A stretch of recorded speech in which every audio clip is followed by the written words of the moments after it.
This is Creative Love Radio, episode number 1, The Science of Love. Welcome to Creative Love Radio with Debi and Dr. Rob. With love, the old rules of dating and commitment no longer apply. The technology's changing, roles are changing as women are stepping into their power all around the world. And the way to approach relationships needs to evolve with them. We are redefining relationships to guide you to greater love, more success, and living your purpose through the latest research in neuroscience, Jungian psychology, and Eastern wisdom. Get ready for another inspirational episode of Creative Love Radio. Welcome to Creative Love Radio. This episode is about the science of love. I'm Debi Maldonado, your host, with my co-host, Dr. Rob. Hi, Rob. Good morning. It's great to be here. It's exciting to have our podcast. It sure is. We've been wanting to do this for a while, and we're finally doing it. Yeah, so we're going to have some great topics every week. And so this week, it's about the science of love. And I thought that would be a great kickoff for our podcast because a lot of people either think love is science and it's biology, and other people think love is just this random soulmate. One day I'm going to just pop and accidentally meet someone, and our eyes will sparkle, and then we're going to fall in love. So the magic. Yeah. So we talk about all of that because I think that there is a science to it, but there also is a romantic piece, and we don't want to discount one or the other. Yeah, people are too extreme. Most of the time they try to see things as black or white instead of this multi-dimensional, colorful thing that we call love. Mm-hmm. It has many facets to it, and we're only beginning to understand and explore what the real science of love is. When I was growing up, I was single for a long time, as a lot of people know. And when I was looking for the answer for love, I was looking a lot at therapy, like I wasn't in therapy, but I was doing a lot of things that seemed like therapy, a lot of healing, a lot of, looking at my family and my relationship with my father. And I felt that, if I could just heal the past, I could find love. And a lot of people think, well, if you have a healthy psychology, you can find a healthy relationship. But it always puzzled me because a lot of my friends or people I knew were kind of like a little drama, and they weren't really all together, and they found a relationship. So I always felt like there was something off, that it wasn't the complete picture. Yeah. And you being a psychologist, you know that, it's part of the picture, but it's not the whole picture. And I think that, like what we're talking about today, is that you have to look at all aspects of love instead of just one aspect and think that is going to solve all the problems of your love life. I was on the other side of the therapy couch or the therapy desk because I did family therapy, couples therapy, et cetera, although what we're doing today is not therapy in any way, right? What I saw was that psychology didn't really address the question of love. What they were addressing was the hurt and the pain that comes after the breakup. Yes. Or when the relationship wasn't working. You're going to couples therapy. Yes. And that's not really love. That's, kind of some of the aftermath of the battle. Heartache, yeah. And there's nothing wrong with that. Of course, sometimes we need those kind of services. But what we wanted to get at in our work was how does it all start? Where does that feeling of attraction arise from? Can we understand it at a deeper level so that we can get some kind of sense of developing it, or not trying to control it, right? But at least getting a deeper understanding of that nature that's in us. And then the whole romantic piece, of course, which really is so powerful. If you think two strangers who never met, don't have any history, maybe come from different parts of the world, then they become one, basically. They become this family that the bonds are so strong that they would die for each other. How does that happen? I mean, nobody really understands that, and yet, we all know that this is something very important in our lives, but there is no real deep understanding of it. Now, there is some current research that looks at hormones and neurotransmitters and what's going on in this physical attraction, but that's not it either. That's right? not love. It's just I'm attracted to you sexually. Right. It's not like a love. Like a lot of people, well, I guess in a way, when you're physically attracted in a deep way, like you can get infatuated, but that is still not love. That the love that we think about, it's more like I don't know. It's like being infatuated with a celebrity or someone famous. You just you borrow their energy in a way. Yes. And then there's also the whole psychology of attachment patterns, right? Are you secure or insecure, all those things. And we'll talk about that in later episodes, but that kind of psychology is interesting, but it takes a very kind of a diagnostic approach, right? Very clinical. Yeah, we're trying to see dysfunction. Where the dysfunction is. And again, there's nothing wrong with that. Sometimes we need to look at those things, but it's not really what we're looking at in the whole phenomena of love. Our research and our searching for a depth psychology of love led us to Carl Jung's work. Yes. And his idea of the anima and the animus, which really gets closer to the heart of the matter. He's talking about something deep in our psyche that is compelling us to search for this other. I remember before I met you, I did a lot of hypnotherapy. I was trained as a hypnotherapist, and I did a lot of visualization, and I would visualize this man coming into my life, your ideal partner. But what I realized later after I spoke with you is that I was really cultivating a relationship with my inner Adam. And it was that's really what led me to you is I redefined in my mind my relationships with men. And it was really interesting I didn't know why I was doing it. I just felt like it seemed like a good thing to do is just visualize myself in love. And I remember hearing you tell me about it that one time. And this is really how we started working together. I remember us sitting in our apartment in New York City, Westchester actually, and you showed me a video of Carl Jung, and I said, oh my goodness, this is something that I would love to teach the women that I work with, because I never heard this before. This is so fascinating. And really, the inner Adam is what brought us to work together. Right, so the inner Adam is what we call the animus.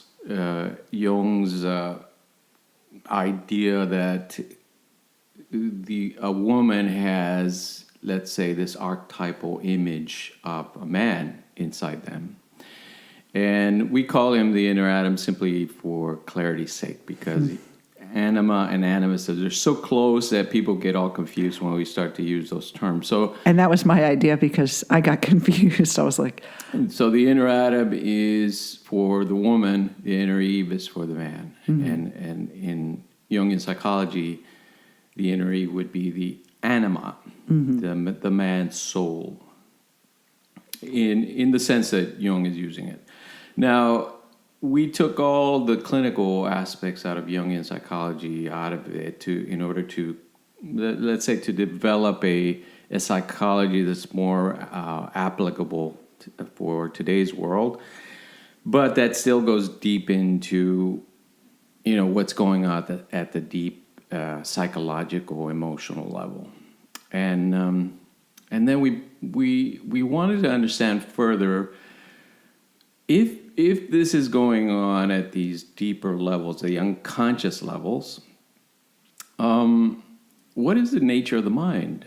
When we talk about mind and the unconscious, what is it, right? What is it made out of, and can we kind of get a handle on it? Well, I can hear everyone's minds blowing right now. So let's back up just 1 second and just talk about what the anima animus is, because I don't think. Well, I wanted to be even back up further. Okay.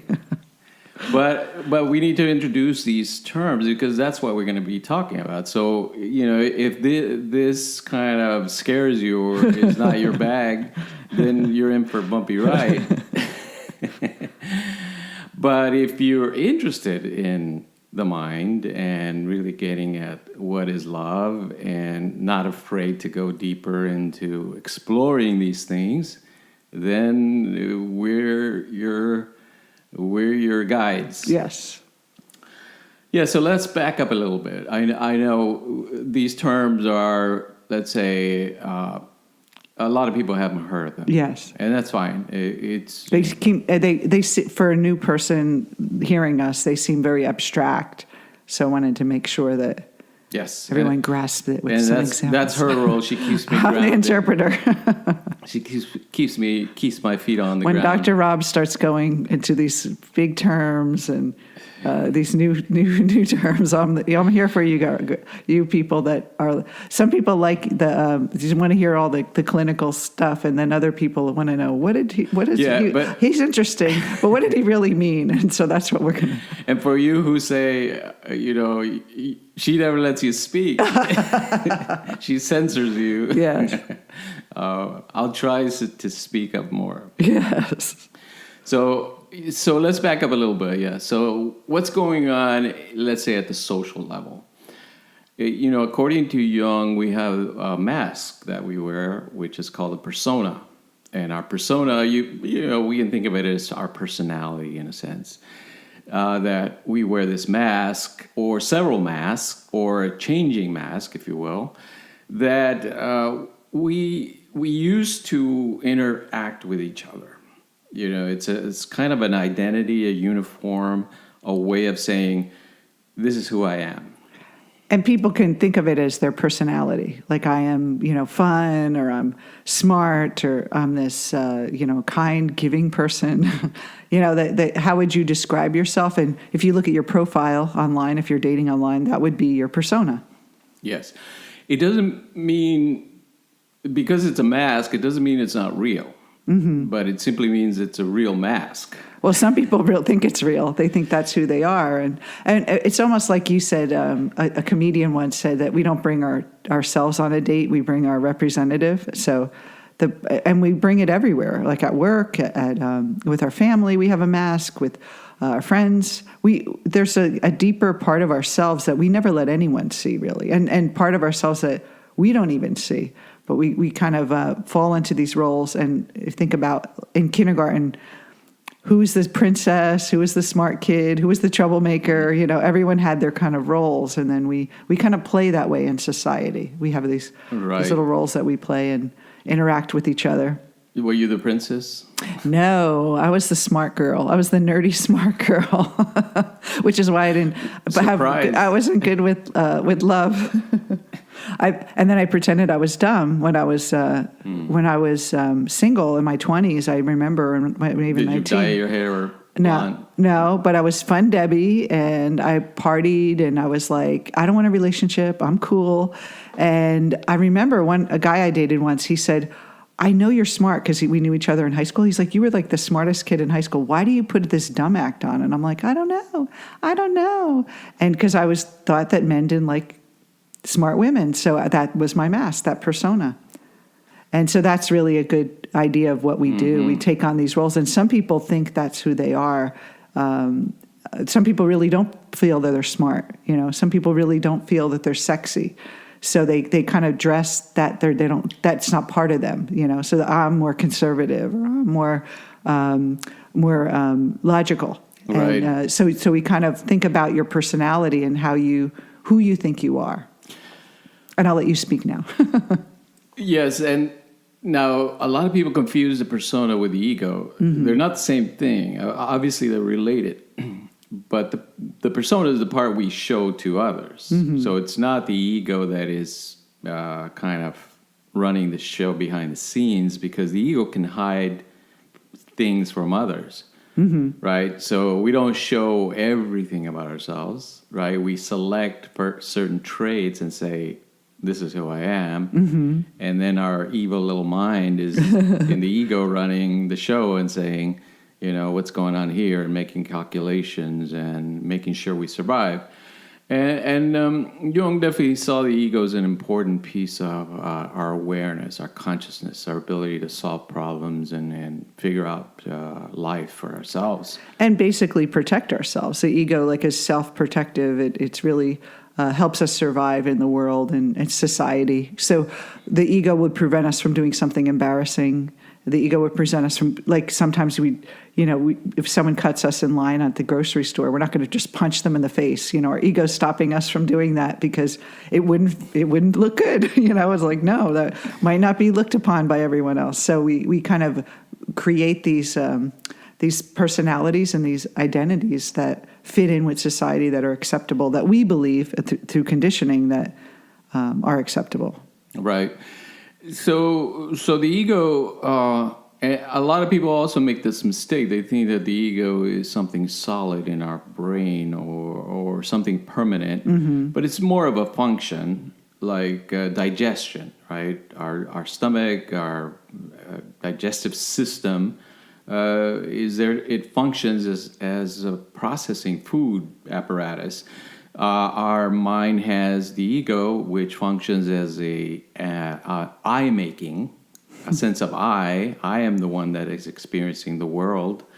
So this ego is basically operating all the time, making sure that we survive, like you said. It's like defending the I. So it's kind of like a defense mechanism people talk about, but people don't think of their ego as always in defensive mode. But we really are. We're really like fighting for survival every day. Absolutely. So the ego defenses, they're a little bit different. I mean, depends on what psychology you use and all that, but everybody that knows ego defenses like denial and all those things, that they're talked about as separate things, but they're really part of the ego function. But we'll talk more about the defenses as we go along, because we know they're going to come up in relationships. Well, let's talk about love for a minute and the ego. And it really is like, you think about love, right? You're looking for a relationship, or you're in a relationship. How the ego in that relationship is all about, how do I win? How do I win? How do I look good? How do I get my needs met, right? How do I feel satisfied? How do I make myself happy? I. And a lot of times when people look for love, it's all about them not being lonely, them finding the right person, and really not even thinking about the other person. There's like another person involved. It's like we don't even think about that other person. Even when we're in a relationship, sometimes we get so self-involved, and that's what the ego is. And then we put the persona up to interact with that person to make sure they don't leave or make sure they don't hurt us. And so that's really just to give you a real life example of how this function of your mind works. Yeah. And most of us, of course, we're not aware of this persona, so we think that's simply us. Both that we are the persona, the mask, and that we are the ego inside our head.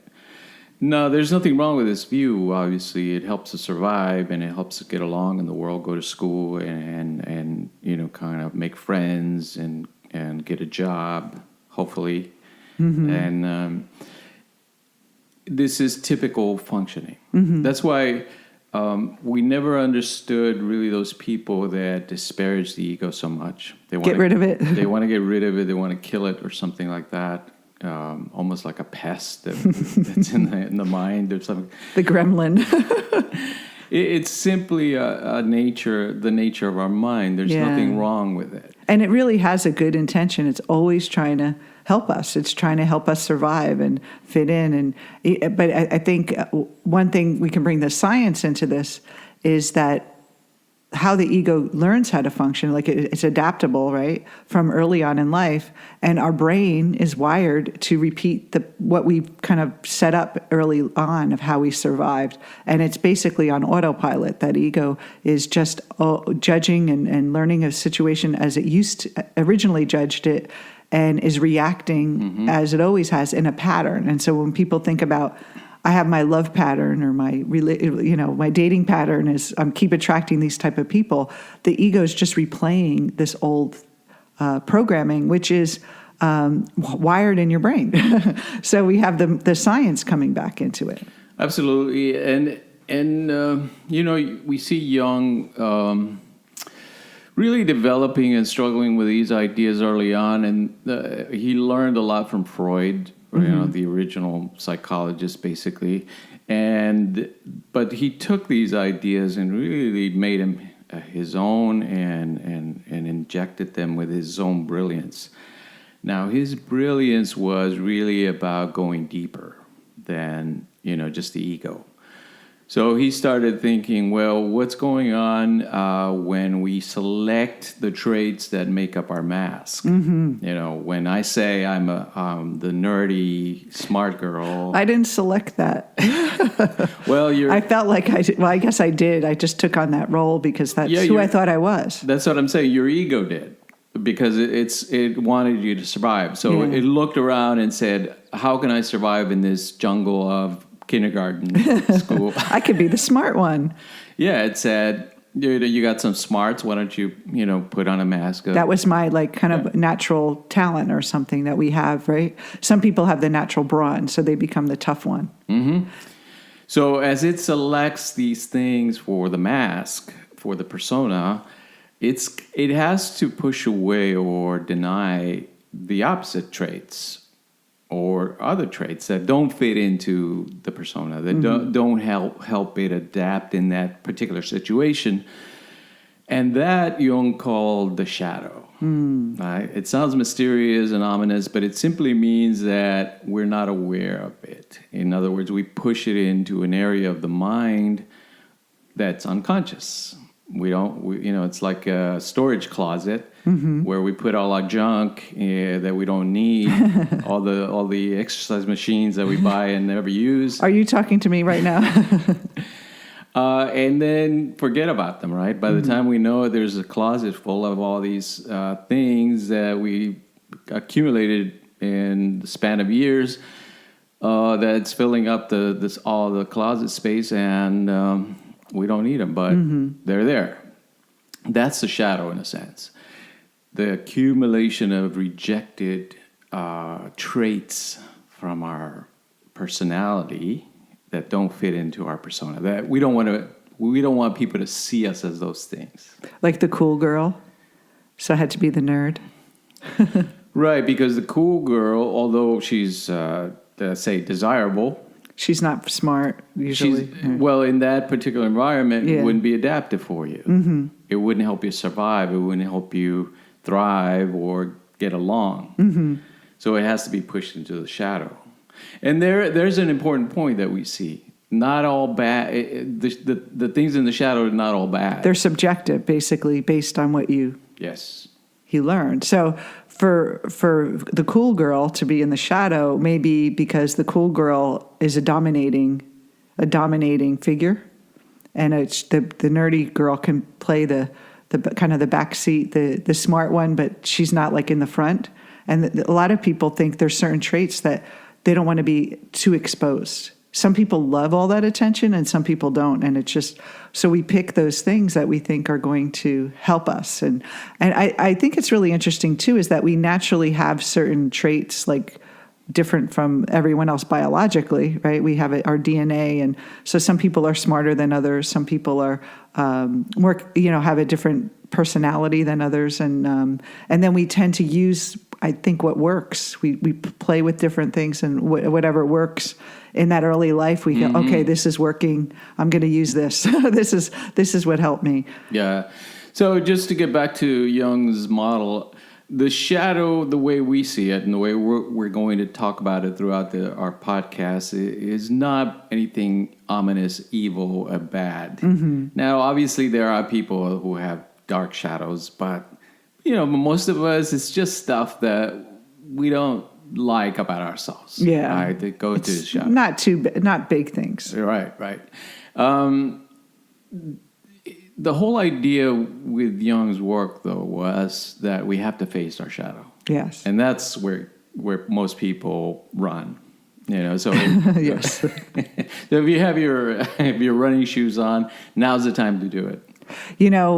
What's interesting is that all the work I did on my personality, the making myself, be more confident, thinking positive and all those things, I was avoiding the shadow. I really didn't go face my own shadow.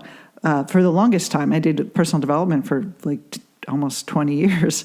And it was when I faced the shadow that everything started to change. So those people that are thinking, well, I've done a lot of work on myself, I know my patterns.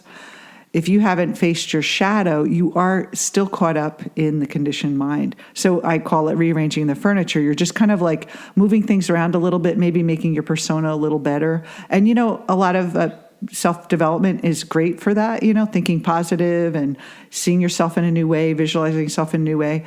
But if you don't face the shadow, it's kind of like it follows you. Like you still have to deal with it. And sooner or later, it's going to affect your life. And what scares you the most is actually what's going to give you the most liberation. And that's why we love the shadow work. It's not as scary as it appears. It feels scary to the ego, right? Exactly. And we don't see it as problematic because, like you were saying, it's going to give you your best gifts, really, when you are ready to do this kind of work, the shadow work, and reintegrate a lot of those elements into consciousness, into awareness. Something incredible happens, which is we regain our strength back, and we kind of reach another plateau of life. Instead of staying in the defensive, hiding, survival mode, we're moving up those stages of Maslow's hierarchy of needs. We're moving into relationships, into possibility, right? Going out there and doing stuff. In other words, we're moving towards self-actualization.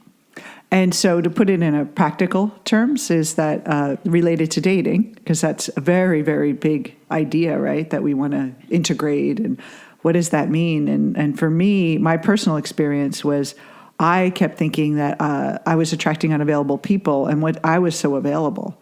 And until I realized that there was something in me that was pushing, almost like afraid to get close. And it feels like a lot of you can feel that when someone really is infatuated with you and you're kind of feel like a little overwhelmed and you want to push them away. That's that pushback. And we don't feel it with people that don't like us because they're way outside of our comfort bubble. And so by me going inside and facing that fear of what does it mean when I get triggered, when people get too close?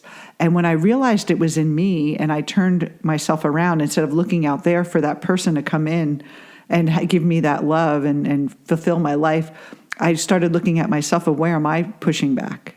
And that facing that shadow it's kind of a yucky feeling, like this fear, ooh, I don't want to go there. And we all feel that, especially in dating, when we get triggered by people. And so in those feelings that we experience through dating is an opportunity to work with the shadow. And really bring it to consciousness, really. And when we say integration, it's like I had to come to terms with what was I so afraid of? And when we find what it is, it's nothing. But our ego has made up this story in our head that's spun out of control that if I open this door up, something terrible is going to happen. And what we help people do is open that door. And when you go through the shadow work, you kind of see, oh, why was I afraid of this my whole life? And then you don't have to worry about putting all your energy to shutting that door. You can actually focus forward and create something and have more energy and more freedom to create instead of that little box of kind of trying to hold on to that door and keeping it closed.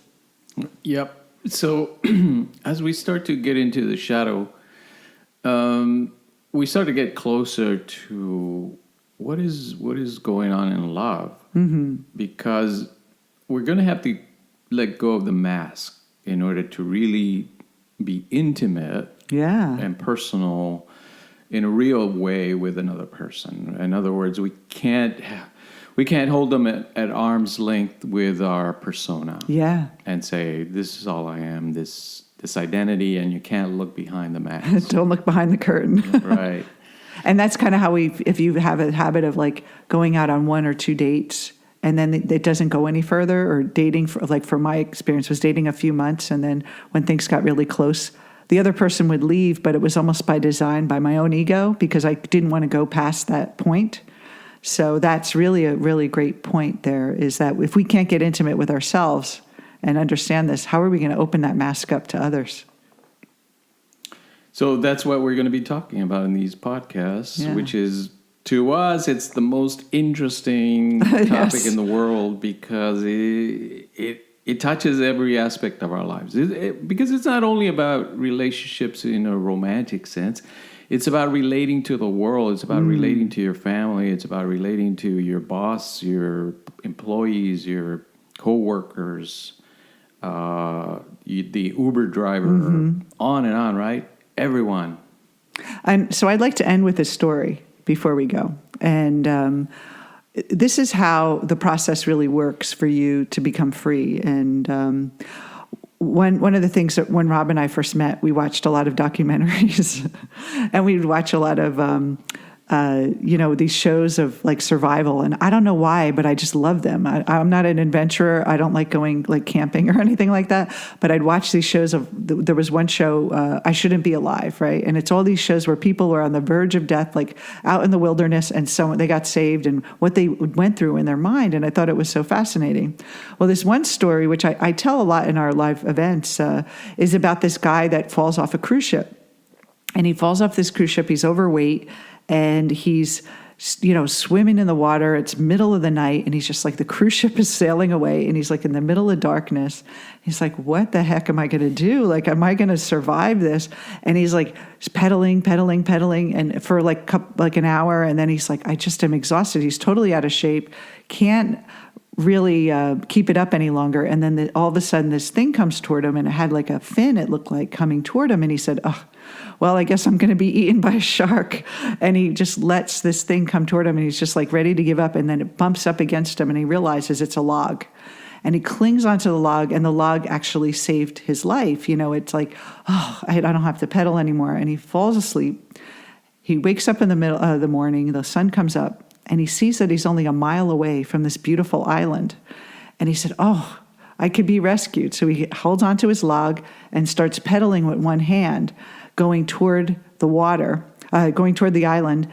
And he says the current was going the other way. So the log was actually pulling him away from where he wanted to go. And so in that moment, he had a choice. Do I let go of this log and swim and take a chance? Can I make it without this log? Or do I hold on to the log? And if I hold on to the log, I'll be pulled out to sea. And maybe someone will rescue me, but I don't know.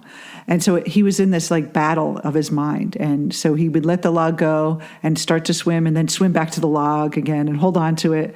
And then he'd let the log go again and start swimming, and then grab onto it again.